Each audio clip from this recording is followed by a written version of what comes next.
Election అప్డేట్స్ను అందరికంటే ముందుగానే తెలుసుకోవాలంటే ఈరోజే ఆర్టీవీ లైవ్ యాప్ని మీ మొబైల్లో డౌన్లోడ్ చేసుకోండి. Welcome to RTV. నేను మీ శ్రీనివాస్. లైట్స్, కెమెరా, యాక్షన్, ఇది నిత్యం సినీ కళా ప్రపంచంలో వినిపించే పదాలు. మరి ఏ పదము ఏ విధంగా ఆకర్షితులో తెలియదు, కానీ ఆమె ఆ కళారంగం వైపు మొగ్గు చూపారు. నిత్యం కూలి పనులు చేసుకుంటూ రూపాయి కూడబెట్టుకుంటున్న ఆ వ్యక్తి సినిమా నిర్మించాలని చెప్పేసి తడవుగా కూడా ప్రయత్నాలు అయితే సాగించారు. ఎవరైనా రూపాయి కూడబెట్టుకున్న వ్యక్తి బంగారమో, లేకపోతే కూతురి వివాహాని కోసమో, లేకపోతే భవిష్యత్తులో మరేదైనా అవసరాల కోసం ఉపయోగించుకున్న దాని కోసం దాచిపెట్టుకుంటారు. కానీ ఆమె అనుకున్నదే తడవుగా సినీ నిర్మాణానికైతే ఒక మక్కువ చూపారు. ఇప్పుడు ఒక సినిమా నిర్మించి తాను నిర్మాతగా కూడా మారారు. దానికి మూలాలు ప్రకాశం జిల్లా కొనకలబెట్ల మండలం పెదారికట్ల గ్రామానికి చెందిన నరసమ్మ అయితే ఇప్పుడు ఇక్కడ ఉన్నారు. ఇప్పుడు మనం చూస్తున్నాం అసలు ఆమెకి ఆ సినిమా వైపు ఎందుకు మొగ్గు చూపారు, అసలు వాళ్ళ కుటుంబ నేపథ్యం, వారి కుటుంబ సభ్యుల యొక్క సహాయ సహకారాలు ఏ విధంగా ఉన్నాయో ఇప్పుడు తెలుసుకునే ప్రయత్నం అయితే మనం చేద్దాం.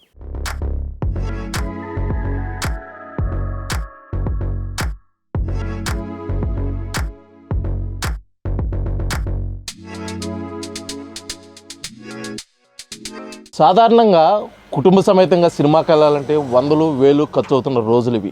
అలాంటిది ఒక సినిమా నిర్మించాలంటే లక్షలు కోట్లు అవుతున్న పరిస్థితి. కానీ ఆమె చేసుకుంటున్న కూలీ నాలకి వచ్చిన రూపాయికి కూడబెడుతూ ఇప్పటి వరకు తనకున్న యావత్ ఆస్తిని సైతం త్యాగం చేసి సినిమా ఎట్టి పరిస్థితుల్లో ఆగకూడదని చేస్తున్న కూలి పని, అదేవిధంగా హోటల్ పని వస్తున్న రూపాయి కూడా సినిమా రంగం వైపు పెట్టి చివరికి పూర్తి చేయడం కూడా జరిగింది. అసలు ఆ సినిమా రంగం వైపు ఎందుకు మరలారు, అసలు ఆ సినిమా ఎంతవరకు వచ్చింది, ఆ విశేషాలంటూ ఇప్పుడు వారు మాట్లాడి తెలుసుకునే ప్రయత్నం చేద్దాం. మనతో పాటు ఉన్నారు నరసమ్మ దంపతులు. నమస్తే. నమస్తే అమ్మ, సాధారణంగా కూలీ చేసుకున్నారు, ఒక రైతు కుటుంబం ఇది. వచ్చిన రూపాయి పాపాయితో ఏదైనా దాచిపెట్టుకోవడం, ఏదో బంగారం ఏదో కొనుక్కోవడం చేస్తారు. బంగారం వద్దు నాకు సామె. కానీ అసలు మీరు సినిమా వైపు చూడటం వరకు ఓకే, ఆకర్షితులతో అవుతారు. అసలు సినిమా నిర్మించాలని మీరు ఎందుకు అనుకున్నారు? ఎందుకు అనుకున్నామంటే చేయాలనిపించింది సార్. నాకు చేయాలని నేను అన్ని డబ్బులు దాచిపెట్టుకున్నా. మేకలు, పిల్ల పొలము, రైతులు పని చేసుకుంటా, రైతు భారెత్తుగా చేస్తాం మేము పని చేసుకుంటా. అన్నీ చేస్తే ఇల్లు తర్వాత దాచిపెట్టాను నేను అన్నీ. ఒక ఉండికి పోసుకున్నా డబ్బులు వాళ్ళకి ఇవ్వకుండా. అంతనా ఏందయ్యా, నేను సినిమా చేయాలనుకున్నాను.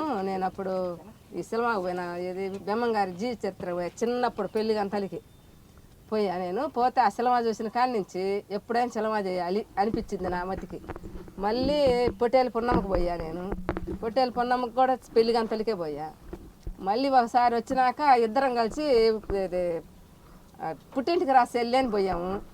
ఆడికి పోయిన కాడి నుంచి ఆమె ఏడుపు చూస్తే నాకు సినిమా చేద్దామని నా మతిలో ఉంది. తర్వాత డబ్బులు ఇచ్చేటప్పుడు నేను సినిమా చేయాలని ఇన్ని డబ్బులు దాచిపెట్టుకున్నా, చేద్దామంటే ఈయన పిల్లోడు అందరు అరిసిండ్రు, నీకెందుకు మా సినిమా, నువ్వేం సినిమా చేయాలని, ఎన్ని డబ్బులు కావాలి నీకెందుకని నన్ను బాగా అరిసారు వాళ్ళు. అరిస్తే మీరేమైనా చేయండి, నేను సీట్ అది చిన్న సినిమాని చేయించుకుంటా. ఒక ఆయన కన్నానికి వచ్చినప్పుడు చెప్పిండు నాకు, నేను అది చేయాలని నాకు పట్టుదల ఉంది, నువ్వు చేయాలా వద్దని కూడా మీరు వద్దన్నా నేను ఆగను అని చెప్పి నేను గట్టిగా మాట్లాడితేను ఇంకా నీ పట్టుదల మేము తీలేము అని చెప్పి అన్నారు వాళ్ళు. మళ్ళీ ఒకసారి ఉన్నాక మళ్ళీ కొన్ని జీవాలు భవాలు కొద్దిగా అమ్ముకున్నా. నేను అమ్ముకొని అవి కూడా వాళ్ళకి కొన్నిచ్చి కొన్ని నేను దాచిపెట్టుకున్నా. నువ్వు సొమ్ము చేయించుకోవే అని చెప్పి చాలాసార్లు తిట్టిండ్రు. తిట్టినా కూడా నేనైతే నాకు వద్దు సొమ్ము, నాకు సొమ్ము అవసరం లేదు, నేను ఏదైనా జనంలోకి పోవాలి, ఒక పని చేయాలి అని నాకు పట్టుదల ఉంది. అందుకు నేను చెయ్యాలి అనిపించా. ఇంకా వాళ్ళు వద్దు అని వాళ్ళిద్దరు తగు ఆడుకొని గొడవ ఆడుకొని మా అబ్బాయి వెళ్ళిపోయాడు. మా అమ్మ ఏడదేస్తుంది ఇన్ని డబ్బులు, మా అమ్మ ఇన్ని రోజులు కష్టం చేసి ఇంకా చేయాలంటుంది. ఇప్పటి నుంచి అయినా కొన్ని సొమ్ము చేయించుకొని కొన్ని డబ్బులు దాచిపెట్టుకొని శుభ్రంగా బతక్క ఆయన అని చెప్పి మా అబ్బాయి అని వెళ్ళిపోయాడు తగులాడుకొని. డబ్బులు కొని వీళ్ళు ఎవరు, నేనే ఏడ్చిపోయి ఒక 500 ఇచ్చా. 500 ఇస్తే నాకు వద్దమ్మంటే వద్దన్నాడు. బస్ స్టాండ్లో పోయి ఏడిసి ఇంకా చేతులు పెట్టా. ఇంకా 500తో పోయి వదరా 2 సంవత్సరాలు అసలు మాకు కానరాలా, ఫోన్ చేయాలా, ఏం లేదు, సైలెంట్ అక్కడే ఉండేసిండు. ఏందో అబ్బాయి రాలేదని చెప్పి నాకైతే రెయిన్బోలు ఏడిపోతుంది. కానీ ఇంకా చూసి సాకి పెద్దోడైపోయా. అన్నీ చేస్తే వాళ్ళు ఫోన్ కానీ ఎత్తల. ఇంకా 2 సంవత్సరాలు దాటినాక అప్పుడు ఫోన్ చేసిండు వాళ్ళ నాన్నకి. చేసి మా అమ్మకి అంటే ఇచ్చిండు. ఇస్తే నేను మాట్లాడా, ఏంది రవి ఇన్ని రోజులు పోయి అక్కడే ఉన్నావు అంటే నేను రానమ్మా నాన్న అరిచిండు అని చెప్పి అన్నాడు. అంటే సరేలే అరిస్తే ఇంకెవరు అరుతారా మేము అరవకపోతే అని చెప్పి అరిచినా కూడా రాలా. మళ్ళీ ఒక సంవత్సరం అంతా ఉండి ఇంక అప్పుడు వచ్చాడు. వచ్చినాక నేను చెప్పాయా నేను ఆ రోజు సినిమా చేయాలనుకున్నా కదా, ఒక ఆయన అన్నానికి వచ్చి చెప్పిండు అందుకని చేయాలంటే వద్దంటే నువ్వు ఎందుకు బాధపడతావు అంటాడు మా వాడు. నేను చేయాలయ్యా నాకు చేయాలనిపించింది అని చెప్పి అన్నీ చెప్పే వరకు ఇంకా మా ఊరు సరిలో మరి ఎట్టా ఆగవు. మా నాన్నకు అడుగు, మా నాన్న వాళ్ళ నాన్న అడిగితే వాళ్ళ నాన్న అంటూ నీకెందుకు అసలు శిలమా సొమ్ము చేయించుకొని చాలకుండా ఉండమని చెప్పుతో పడతాడు కూడా నన్ను. అంటే నువ్వేమైనా చెయ్యి నేను చేయాల్సిందే, నేను చేయాలి, నేను చేసి చూడాలి అని చెప్పి. సాధారణంగా సినిమాలు చూసిన వాళ్ళు ఎక్కువ మంది హీరోయిన్ అవుదామనో లేకపోతే యాక్టర్ అవుదామనో లేకపోతే ఇంకోటో అని సినిమా రంగం వైపు వెళ్తారు, కానీ మీరు భిన్నంగా సినిమా నిర్మించాలని అనుకున్నారు. అసలు దానికి కారణం ఏమై ఉంటుందట ముఖ్యంగా? నాకు ఏం కారణం లేదు, వాళ్ళు చూసిన కానీ చేయాలనిపించామంది అంతే అంతే. నాకు అదే పట్టుదల బట్టి. వీళ్ళేమో వద్దని అరుతా ఉండరు, అరిసినా కూడా నేను చేయాల్సిందే, నేను ఇంకా కొద్దిగా కష్టం చేస్తా, మీరు చేసిన డబ్బులు వద్దు నేనే కష్టం చేస్తా, నాకు అన్ని పనులు చేస్తావు, పొలం పనులు అన్నీ చేస్తా, ఏ పని ఏం చేస్తా రైతు పని, మీరు ఎందుకు అరిచేది, నేను సంపాదించి మీకు ఇంత పని చేసి అంటే నువ్వేం సంపాదించేది అది ఇది అని చెప్పి మీరు సంపాదించినట్టు నేను దాచుకుంటా అని కూడా చెప్తాను నేను. వెంకటేశ్వర గారు, కామన్గా ఇంట్లో భర్తకు తెలియకోకుండా ఒక 5,000 పెట్టి చేరుకుంటేనే తన్నుకుంటున్న రోజులు అరుచుకుంటున్న రోజులకి, కానీ ఈ పరిస్థితుల్లో సుమారు సినిమాకి ఎంత అయింది, ఒక 80 లక్షల దాకా అయింది. అసలు ఇంత ఖర్చు పెట్టి సినిమా వైపు వెళ్తుంటే మీరు ఒప్పుకోలేదు, చివరికి ఒప్పుకున్నారు. అసలు మీ కారణం ఏంటి? నేను కూడా ఏమో 10,000 5,000 దాచిపెట్టుకుంటుందిలే, ఏదో సొమ్ము బొమ్మ కొనుక్కుంటుందని నేను ఆలోచన చేసినా, కానీ అంత అమౌంట్గా దాచిపెట్టుకున్న సంగతి నాకు ఇప్పుడు దాకా మొన్నటి దాకా కూడా చెప్పలేము అసలు. ఏంటంటే ఉన్నాయిలే నీకెందుకు అంటది, ఏంది చూసేదానికి మనకి తోమ తెలియనప్పుడు సినిమా తీయడం అంటే అయ్యే పని కాదంటే, సరే ఉన్న కాడికి తీయని, తక్కింది ఏదన్నా కానీ చేసి నువ్వు సపోర్ట్ నువ్వు చేయి, ఆ సపోర్ట్ నేను చేసి ఖచ్చితంగా తెచ్చిస్తానని గట్టిగా నా మీద వాదన పెట్టుకున్నాను. అయితే సినిమాకి సుమారు ఎంత అవుతాయి అని చెప్పి మీరు దిగారు? సినిమా చెప్పడం 70 నుంచి 80 లక్షల వరకు అవుతుంది అంటారు. ఆమెకు ఆల్రెడీ 50 లక్షల వరకు కోటం చేసి పెట్టుకుని ఉంది. ఇంక 20-30 లక్షలు సంగతి కాదలేమని ఒక నిబ్బరం ఉంది. అవి అయిపోయినా కూడా సరిపోతే మళ్ళీ ఆడ కసిన వడ్డీలకు కూడా తీసుకొచ్చి ఏర్పాటు చేసిందని. అయితే ఇప్పుడు అదే నిదానం అవుతుంది, డబ్బులు అయితే ఒకసారి లేకపోయేసరికి ఈ కొరవ డబ్బుల కోసమే తిరిగి ఆడ చేసి మళ్ళీ చేసింది. అంటే ఈ సినిమా వ్యాపకం మీద అంటే మీరు నిర్మాత అవ్వాలని చెప్పేసి ఒక ఆశతోటో లేకపోతే ఒక కోరికతోటో లేక బలంగా ఉన్న జీవాల్ని పొలాలు కూడా అమ్ముకున్నారని చెప్పేసి ఉన్నది నిజమేనా? నిజమే. పొలము 70 జీవాలు అమ్మాము. నేను మేకలు బర్రెలు 50-40 దూళ్ళు బర్రెలు మొత్తం 30 బర్రెలు ఉన్నాయి నాకు, పెద్ద బర్రెలు 50,000 బర్రెలు కొన్నాం. కొంటే ఆ 50,000 బర్రెలు అప్పుడు అవసరమైనప్పుడల్లా ఒక బర్రెని అమ్మేసినాం, ఒక్కొక్క బర్రెని అమ్మేసినాం. ఈయనైతే అన్ని బర్రెలు అమ్ముకొని ఏం చేస్తావు నువ్వు, అన్ని బర్రెలు అమ్ముతావన్నావు, ఏదో శిలమని అది రాకపోతే నువ్వేం చేస్తావు అంటే నేను కూలి పని చేస్తాలే అని చెప్పా. నువ్వేడ కూలి పని చేసేది, తగ్గిపోయేదానివి కానీ ఎలకాలం నీకు టైం వచ్చుద్దా అన్నాడు. అంటే అందుకని నేను ఓట్లు పెట్టుకుంటాను, బర్రెలన్నీ అయిపోయినాయి, నేను బర్రెలు అమ్ముకొని ఓట్లు పెట్టుకొని ఓట్లు మేము రోజు 1000 రూపాయలు 500 సంపాదించి పంపిస్తాను అని చెప్పి గట్టిగా వారిని అడిగితే నువ్వేంది చేసేదని చెప్పి ఆయన రాలి అసలు ఇక్కడికి. రాకపోతే నేను చేస్తాలే నీకెందుకని అలా చెరుకులు పెట్టుకొని చెరుకులు అమ్మి చెరుకులు కాడి నుంచి ఇంక ఆయన వచ్చిండు, నువ్వు ఒక్కదాన్ని ఏం చేస్తావని వచ్చిండు. వచ్చినాక ఆయన చెరుకుల కాడి నుంచి నేను ఇక్కడ టిఫిన్ పెట్టుకున్నా. ముందు టిఫిన్ పెట్టుకొని టిఫిన్ అమ్ముకుంటే రోజుకు 4 కూడా తినకపోతే ఇదేం చేయాలి, 4 కూడా తినకపోతే నేనే డబ్బులు తేవాలని చెప్పి సంగటి సెరవు పెట్టా. ఇక్కడ సంగటి పెట్టి సొదరొట్టు కలిసి సొదరొట్లు సంగటి చేసి 2 చికెను మటన్ అది తెచ్చండి. ఇక నాకు జనం బాగా డెవలప్ అవుతాను. అంతలోకి దేవుడి దయ వల్ల ఈ భూమి అమ్మ దయ వల్ల నాకు లాక్డౌన్ వచ్చేసింది. లాక్డౌన్ వచ్చారు సినిమాలు ఆపేశారు కదా, అప్పుడు ఆ లాక్డౌన్లో రూపాయి సంపాదించుకున్నాం. ఎక్కడ సినిమా ఎక్కడ ఓట్లు లేకపోతే మా ఓట్లు బాగా జాగేసింది. అప్పుడు 5-6 లక్షలు డబ్బులు వెనుకైపోయినాయి. అప్పుడు రవి 5-6 లక్షలు సంపాదించిన రవి అక్కడే ఉండే అబ్బాయి ఆయన అని చెప్పి ఇచ్చి పంపించాం. ఆ రవిబాబు కూడా మీ అమ్మ వాళ్ళ పట్టుదలాలు ఉంది అని చెప్పి అన్నాడు ఆయన. అంతేనయ్యా చేయాలన్నప్పుడు చేయాలి మేము అని చెప్పి చేశానని చెప్పి ఆ 3 లక్షలు ఇచ్చినాక అవి అయిపోయినాక మళ్ళీ ఏం చేస్తారు మీరు ఏడ తెస్తారని మళ్ళీ వాదిస్తే అక్కడ పొలం ఉంది మాది 3 ఎకరాలు. ఇంకేళ్ళ బట్టి నాకు పొలం అమ్మి డబ్బులు ఇయ్యి, నువ్వు పొలం అమ్మి డబ్బులు ఇస్తే సినిమా చేస్తాడు, ఇంకా 2 సంవత్సరాలకేం చేస్తాడు, మనం ఖర్చులకు ఇచ్చి పంపిస్తుంటాము, 5 రూపాయలు 100 రూపాయలు వచ్చినా కానీ ఇస్తాను నేను అని చెప్పి గట్టిగా అడిగారు. నేను కూడా పట్టుకోలేక అమ్మాడు పొలం. ఇంత కష్టపడి సినిమా తీశారు, అసలు సినిమా పేరు ఏం పెట్టారు, దాంట్లో నటినట్లు మీకు ఏమైనా తెలుసా? అది కూడా అది కూడా పెద్దగా పూర్తిగా తెలియదు. ఆ సినిమా పేరు? సినిమా పేరు నాకు గుర్తు, నాకు బాగా చదువు లేదు మాకు ఇద్దరు కూడా. సినిమా అయితే ఆర్ఆర్ సినిమా. అది నాకు ఇద్దరు పేరు ఏంది, ఇట్ ఈస్ నాట్ వన్ ఏదో ఉందని పేరు, ఆత్మ ఒకటి కాదు అని, దెయ్యాల గురించి. ఇది మొత్తానికి పూర్తయిందా సినిమా? పూర్తి అయిపోయింది, కంప్లీట్ అయిపోయింది. ఎప్పుడు రిలీజ్ అనుకుంటున్నారు? రిలీజు వచ్చే నెలలో పెడదాం అనుకుంటున్నాం. నెలాఖరు ఇది ఓట్లు లెక్కింపోయింది కదా, అయిన తర్వాత పెట్టుకుంటే బాగుంటుందని ఆలోచన చేస్తాం. అసలు ముఖ్యంగా అసలు ఈ సినిమా నిర్మించడం ఆమె పట్టుదల పెట్టింది.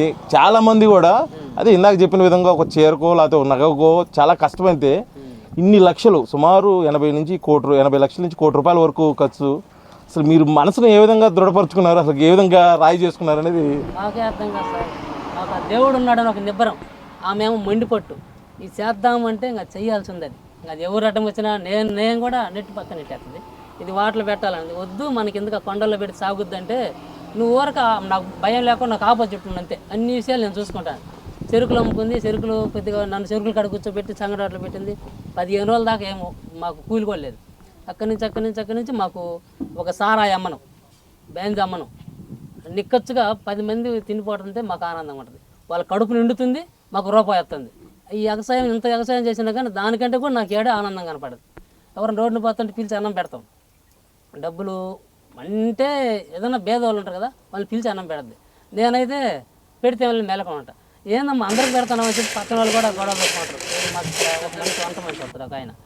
అయినా అని వాళ్ళకి పెడితే మనకు దేవుడు పెడతాలేమంటది ఒకటే మాట. నేను కూడా ఆమె చెప్పిందని కాదనేది.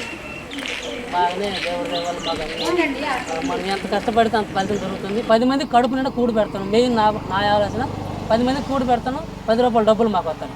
ఇది చాలు నాకు అనిపించింది. నేను 13వ సంవత్సరం నుంచి వ్యవసాయం చేసిన, బాగా చేసిన వ్యవసాయం కూడా. వ్యవసాయంలో రూపాయి తిన్నా, నాకు మంచి పేరే ఉంది. పెదరకట్ల వెంకటేశ్వర్లు వ్యవసాయంలో అంటే ఎవరు వేయని పంటలు కూడా వేసి పండించిన నేను. నాకు అందరూ అనుకూలంగానే ఉంటారు, బాగానే ఇట్లా జరుగుతుంది. సరే, ఈ సినిమాలో చలపతిరావు హీరో, యాక్టర్ చలపతిరావు వాళ్ళ అబ్బాయి రవిబాబు డైరెక్టరు, అంతకుముందు కొన్ని సినిమాలు చేశాడు, అతను నటిస్తున్నాడని చెప్పేసి అన్నాడు. నిజమేనా? అసలు అతను ఏ విధంగా మీకు సహకరించాడు? బాగానే మాకు అనుకూలంగా చేసిండు. ఒక ఫైటింగ్ పెట్టిండు, ఏదేదో ఫైటింగ్లో కూడా బాగా నన్ను కూడా పెద్ద అయినా దాకా కూర్చుందరమైన పక్కన కుర్చీ చేపించుకొని కూర్చోబెట్టాడు. వేసారా క్యారెక్టర్ వేసారా? అయినా కూర్చుందరం నన్ను కూడా దగ్గర కూర్చోబెట్టుకుంటే, ఏదో వాళ్ళకి ఆ షూటింగ్ అయిపోయినప్పుడు 10 నిమిషాలు పక్కన కూర్చుంటారు. అప్పుడు పెద్ద అయినా రమ్మని నన్ను దగ్గర కూర్చోబెట్టుకుంటారు. ఏం సంగతులు ఎందుకు చేస్తాను ఈ పని, నీవు ఎట్టటోళ్ళు సినిమా చేయాలి, మేము పెద్ద పెద్ద తలకాయలు ముద్దుటి వాళ్ళ చేయలేకపోయి ఉన్నామంటే, ఏం తోలే సార్ అది ఎంతో కొద్దిగా అట్ట చేద్దామని అనిపించింది, చేస్తామని ఆయనతో కూడా నేను ఇదే మాట చెప్పి. తర్వాత దీంట్లో నువ్వు కూడా ఏదో క్యాటర్ అయితే బాగుండు అన్నాడు. నేను క్యాటర్ వేసాను సార్, వ్యవసాయం చెప్పు ఏదైనా చేస్తా, కానీ ఇది నాకు సంబంధం తెలియదంటే ఒక ఒకరు రాలేదు. ఆ రోజు కళ్ళు గీచ్చే కార్మికుడిగా నన్ను అదే కళ్ళు అమ్మేవాడిగా పెట్టేది, సొక్క బండి నెట్టిన తలగొడ చుట్టి ఏదేదో చేయమన్నారు. నాకేం తెలియదంటే నువ్వు వరకునే ఉండి మేమైనా చెబుతామని చెప్పి అతను ఎవరో డైరెక్టర్ డిక్లేర్ చేసిన. దాన్ని చూసి విచిత్రంగా నవ్వాను చేస్తుంటేనే. నీకేమనిపించింది?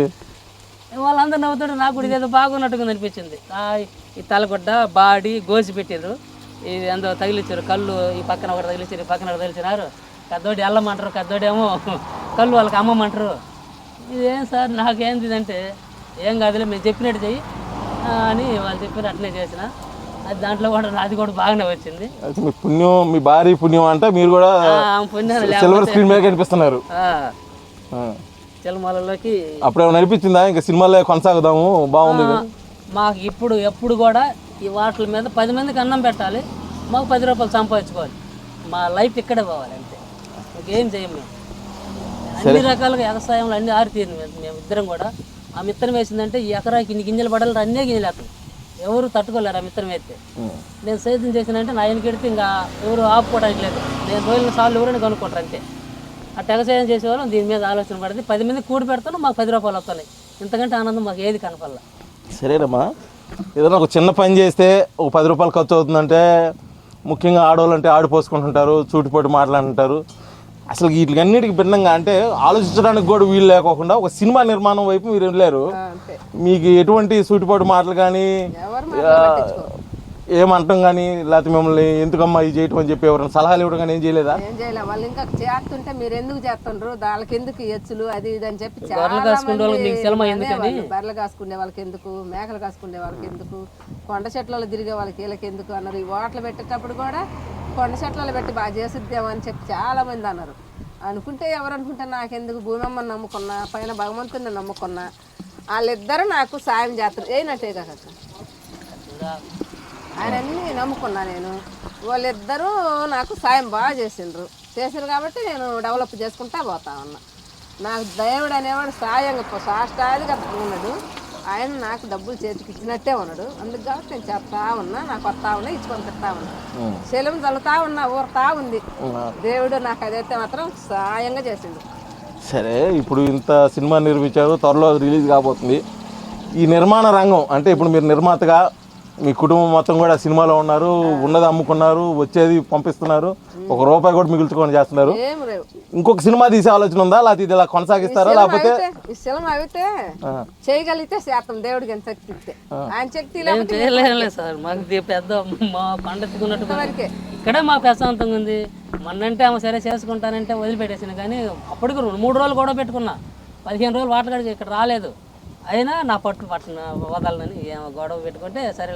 సినిమా అంటే ఇది మేము సామాన్యమైన వాళ్ళు చేసేది కాదు. ఎంత కష్టమైన పని, ఎంత డబ్బులతో పని, ఇది లేని పని. ఏడనుకో 10 మందికి పో పెడతాం, మాకు ఇదే కావాలి. ఆది చరిత్ర ఏమో పేరు రాదు, ఎవరు మాతంగి ఉంటుంది కదా, మాతంగిని గురించి తీయాలనిపించింది నాకైతే.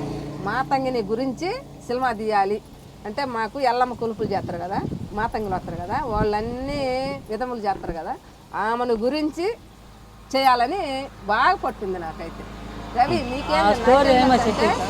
నేను మాతంగిని గురించి తీసుకొస్తే వాళ్ళు ఏం చేస్తారంటే ఆమెని చండాలంగా వాడుకుంటారు.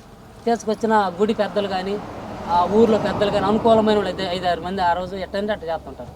అయితే ఆమె వచ్చేటప్పుడు ఉన్నంత ఆనందం పోయేటప్పుడు కనపడదు. డబ్బు తీసుకుపోతున్న ఆనందమే కానీ ఆమె కాడ ఉన్న అది ఏందమ్మా ఏంది పరిస్థితి అంటే, అయ్యా మా రాత ఏం చేసామని నాతో 2-3 ఏడ్చారు. అది మా బొల్లి వాళ్ళు పెట్టుకుని ఎగురుతుంటే మా అమ్మట ఎగురుతామా, వాళ్ళ ఇష్టం వచ్చిన వాళ్ళు కాడ ఉండాలి. అట్లా అది కావాలని ఆమె చెప్పింది. నాకు ఇది కావాలి, స్టోరీ కావాలని ఐడియాలన్నీ అంటే నేను అన్ని చిన్నప్పటి నుంచి కథలు, క్షేత్రాలు ఇట్లా మామూలుగా పెద్ద పెద్దోళ్ళు ఇప్పుడు కాదు సినిమాలు ఇవన్నీ. అప్పుడు మేము చిన్నపిల్లలప్పుడు మామూలుగా భరతనాటకాలు ఇట్లాంటివి కదా చేసేది. ఇది మొత్తం అవి పొద్దున్న ఊరుకుని మేము అక్కడే కూర్చొని చూస్తుంటాం కదా, అందులో ఇవన్నీ అర్థమవుతుంటాయి కదా. అవేమైతే చదువు లేదు ఏం లేదు నాకైతే, కనీసం అట్ట పలక కూడా పట్టుకోలేరు కానీ నేను, నా మైండ్ అట్ట పనిచేసింది అంతే. చేసింది కాబట్టి నేను చేయాలి అని మా అబ్బాయికి చెప్పిన. ఆ రవిబాబు కూడా ఎందుకో వచ్చాడు, చేసిన దేవుడి దయ వల్ల మాకు అన్నీ. ఇప్పుడు మీరు అనుకున్న విధంగా మాతంగి కథని సినిమా చేశారు. మాతంగి కథ ఇప్పుడు ఈ సినిమా విజయవంతం అవ్వాలని మా ఆర్టీవీ తరఫున కూడా మీకు కోరుకుంటున్నాము.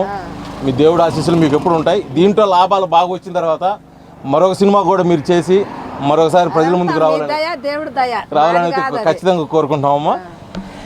ఇది మొత్తానికైతే కేవలం ఆశ, ఒక చిన్న సంకల్పంతో జీవితంలో జరిగిన ఒక యథార్థ గాథను తెర మీదకి తీసుకురావాలనే ఒక దృఢ సంకల్పంతో కూడా వచ్చిన రూపాయిని కూడా సినిమా రంగం వైపు ఖర్చు పెట్టి ఎట్టకేలకు సినిమాని విడుదల చేసేదాని కోసం అయితే నరసమ్మ దంపతులు అయితే సిద్ధపడిన ఈ సందర్భంలో కూడా వారు సినిమా విజయవంతం కావాలని కూడా ఆర్టీవీ తరపున కోరుకుంటూ వీడియో జర్నలిస్ట్ లక్ష్మణ్తో శ్రీనివాస్, ఆర్టీవీ, ప్రకాశం జిల్లా. మరిన్ని వీడియోస్ కోసం ఛానల్ ని సబ్స్క్రైబ్ చేయండి. లేటెస్ట్ అప్డేట్స్ కోసం వాట్సాప్ ఛానల్ ని ఫాలో చేయండి. అండ్ లింక్ డిస్క్రిప్షన్ లో ఉంది.